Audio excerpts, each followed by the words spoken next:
Marshall Jenkins, a sailor on a Edgartown, USA whaling vessel. The vessel had struck a whale, and in the ensuing struggle snapped a boat in two, and took Jenkins in his mouth, and went under the water with him. After returning to the surface, the whale vomited him out onto the wreckage of the broken boat, and he was severely bruised, but not seriously injured. These stories show that the story of Jonah is not as impossible as some would like to believe. And what may surprise some is that there is lots of historical evidence to help support the story of Jonah's ministry to Nineveh, and to the accuracy of that biblical story. One of the prominent gods of the Assyrians was Dagon, and Nineveh was the capital of the Assyrian Empire. Dagon was also worshipped by the Philistines. Dagon was represented by a creature being part man and part fish. The priests of Dagon would dress in a sacred garb that had a fish head, mitre, and scaled fish tails on the feet. And to this day, the Catholic Church, the Pope wears the same fish mitre, similar fish mitre, on his head when he has a big pointy hat. Images of Dagon were found in the entrances to the temple and palaces of Nineveh, and the ancient city of Nineveh. Berosus, a Babylonian historian from the 4th century BC, recorded the early traditions of the worship of the fishman Dagon. It was said that in the earliest traditions, that at the beginning of civilization in Chaldea and Babylonia was under the control of a person part man and part fish who came up out of the sea. These traditions definitely helped Jonah to get out God's message to the people of Nineveh, who would have seen him as a messenger from a god, having come from a fish to give them instructions from God. Berosus gives us the name of the fish god as Oannes, instead of the more ancient name of Dagon. It is believed that the name Oannes is the name of Jonah converted to another language. This name does appear for Jonah in the Greek Septuagint in the New Testament, with the addition of the I in front of it for the Greek. This would show the belief that Jonah in later times was thought to be a manifestation of Dagon. Also, the ancient mountains where the city of Nineveh was found under have been called for centuries. Their names for centuries have been Nebi Yunus, Yunus being another name for Jonah. So the ancient evidence definitely shows that Jonah had made an impression. And for a time, of course, the Ninevites in that city did repent. But eventually, I think about 100 years later, their empire fell to the Babylonians.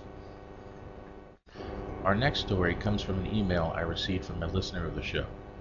He reports that a relative of his had seen a strange creature in the backyard of his home 25 miles west of Tucson, Arizona. He reports a creature around 8 feet tall with red eyes that apparently flew onto a corner of a brick wall, and the creature didn't seem to have any hair. It had smooth skin similar to an elephant. The creature seemed to have a dark complexion, and after seeing the creature, this person ran into his house and didn't leave until the sun had fully risen in the morning. He initially saw the creature around dawn. The person was very scared and upset about what happened and didn't want to talk about it anymore. Eyewitness testimony is usually the most common evidence anyone can get when searching for unknown creatures, UFOs, and even with conspiracy theories. But eyewitness testimony is only as good as the character and the perceptiveness of the person telling the story. Several people can see the same event and come up with slightly different descriptions of what happened and what was seen. Ideally, you'd like to be able to verify as much of a story as possible in order to decide if you feel it is valid. Now, that's not always possible, like in the case with the story. I feel that story is worth mentioning because the sightings of this type of creature have been reported before by seemingly credible sources. So we have a sighting of a flying man-like creature. What could it be? Well, Point Pleasant in West Virginia had sightings of what they called the Mothman, which is somewhat similar to this creature. Native American Indians have told legends of thunderbirds, of giant flying creatures that usually look like giant birds, and some of the native depictions have taken them looking like pterodactyls, flying dinosaurs, supposedly extinct for millions of years. Also, there's been reports of chupacabras, a Spanish name that means goat sucker.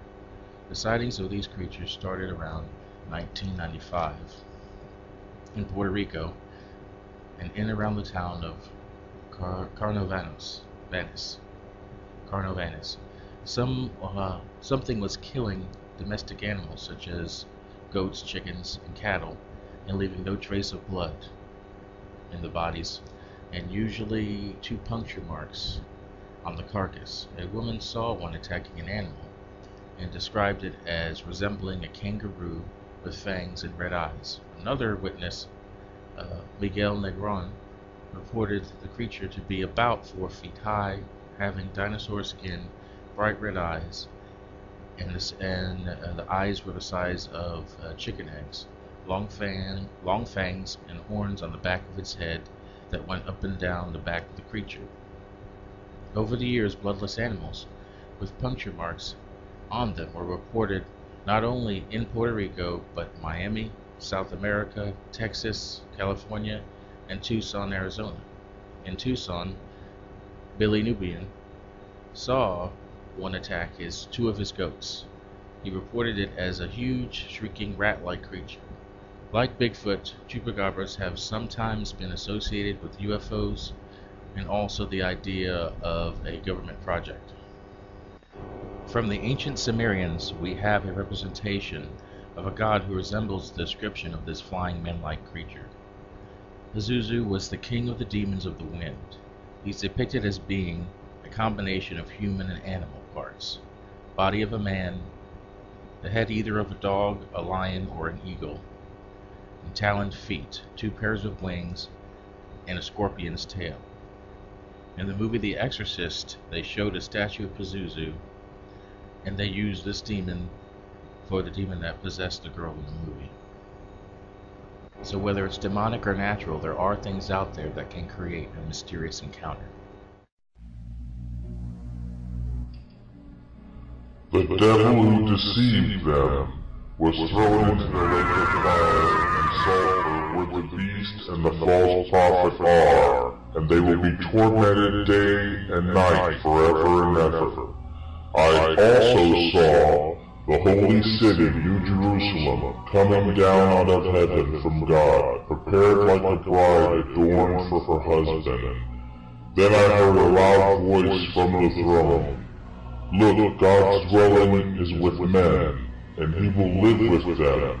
They will be his people, and God himself will be with them, and be their God. He will wipe away every tear from their eyes. Death will exist no longer. Grief, crime, and pain will exist no longer, because the previous things have passed away. The Revelation 13 podcast is hosted by Mike Hopwood and is a podcast dedicated to the study of end-time events, news events, and ancient mysteries.